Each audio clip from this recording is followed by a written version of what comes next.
As someone accustomed to thinking deeply, I often feel a sense of loneliness.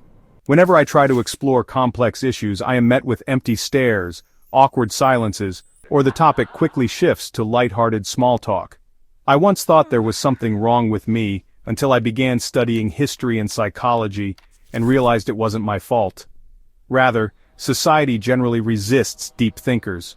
From Socrates to Tesla, great minds have been misunderstood, rejected, and even persecuted.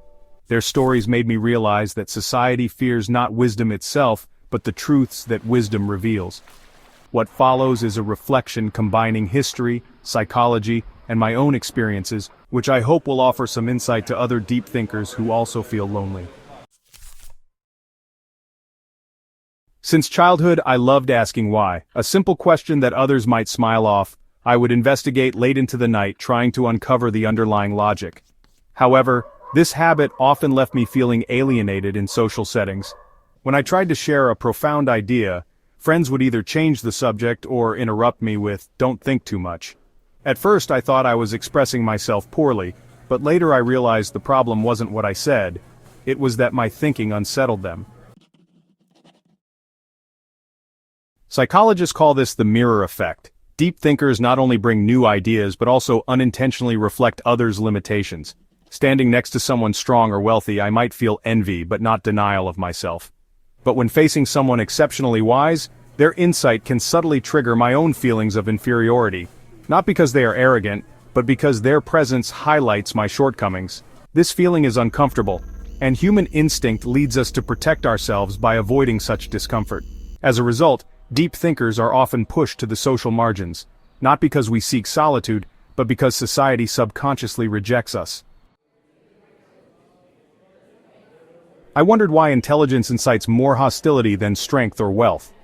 Through exploring psychology and neuroscience research, I found some answers. Wisdom is closely tied to our identity. We define ourselves through our thoughts, beliefs, and understanding of the world. When someone presents a deeper insight that challenges my accustomed views, it's like a challenge to my self-perception.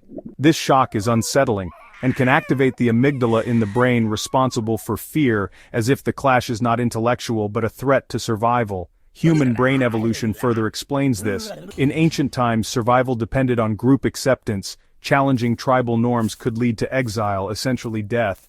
Therefore, our brains prioritize social harmony over the pursuit of truth. I really wasn't sure. When I, as a deep thinker, voice disruptive ideas in a group, I'm breaking this balance and triggering others' defense mechanisms. They are not curious but resistant, not open to discussion but avoidant. This reminds me of research at Stanford University. In private conversations, people feel less threatened by wisdom, but in group settings, social status competition amplifies rejection. I may find resonance in small gatherings, but am often isolated in larger ones. This is group dynamics at work. Throughout history, such resistance to wisdom is common. Galileo was placed under house arrest for proving the Earth orbits the Sun. Van Gogh died impoverished and ignored. Tesla's dream of free energy was stifled by industry giants. Alan Turing was persecuted to death for his identity. Hypatia was brutally murdered for challenging religious authorities. These deep thinkers' ideas were ahead of their time, yet they faced rejection, ridicule, and punishment. Their stories showed me that society fears not wisdom itself, but the change it brings. By studying the cognitive ease theory in psychology, I understood why society always favors the simple and familiar. The human brain tends to process low-energy information. Complex thoughts require more effort, and are often seen as a threat. System justification theory further reveals that people prefer to maintain the status quo, even if it harms them, rather than face the uncertainty of change. The herd mentality leads most to conform to group beliefs rather than risk challenging authority. This preference is magnified in the digital age. Social media algorithms reward emotional, controversial content rather than thoughtful discourse. I noticed that viral TikTok videos are often eye-catching comedy clips or emotional stories, while thought-provoking discussions rarely gain attention. Algorithm-created echo chambers expose people only to information that reinforces existing beliefs, increasing resistance to new ideas. As a deep thinker, I find it hard to distill my complex viewpoints into 140-character tweets, making me feel marginalized in the online world as well. What strikes me even more deeply is that this rejection of wisdom begins early in education and the workplace.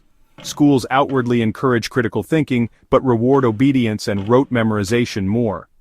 Children who question teachers are often labeled troublemakers, and I was criticized as being unruly simply because I asked too many whys when I was young. The same happens in the workplace, where companies favor a culture of compliance over genuinely innovative minds. In politics, populist politicians who pander to the masses often succeed more than leaders who propose profound but unpopular views. These phenomena made me realize that society is designed not to embrace deep thinkers but to maintain stability and comfort. The philosopher Schopenhauer's perspective deeply resonated with me. He believed that wisdom is not a gift, but a curse. Ordinary people are driven by the will to live, seeking pleasure and comfort, while deep thinkers are driven by the will to truth, yearning to understand the reality of the world, even if it brings pain and loneliness. I often feel that rather than indulging in superficial social chatter or material pursuits, I prefer to explore the meaning of life or the mysteries of the universe. Yet this yearning distances me from those around me because they prefer shallow conversations, while I crave meaningful discussion. Schopenhauer wrote, "High intellect often makes one socially incompatible. The clearer I see the world's flaws, the harder it is to fit in with those satisfied with surface-level happiness." He believed that wisdom and happiness are inversely proportional, while ignorance is the key to contentment. This reminds me of Pascal and Kafka, whose profound insights were accompanied by depression and isolation. Sometimes I also feel down, like an outsider, but Schopenhauer's philosophy taught me to accept this solitude and transform it into strength. On my coping strategy, how to move forward amid resistance. Schopenhauer's advice gave me great inspiration. Embrace solitude.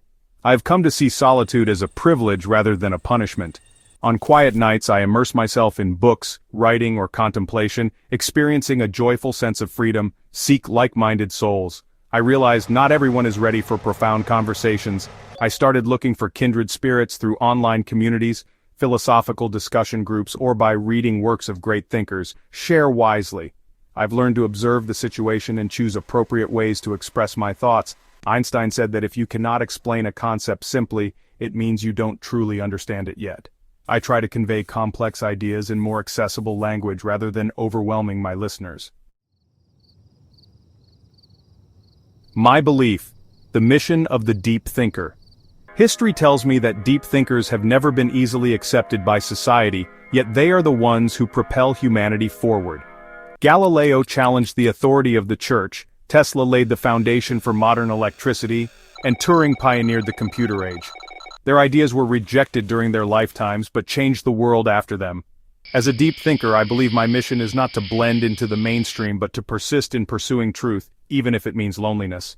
If you have also ever felt out of place because you think too deeply, know that you are not alone. Society may fear our insights, but it is precisely these insights that illuminate the path forward. Schopenhauer put it well, genius hits a target no one else can see. Our vision is inherently different, which is both a burden and a strength.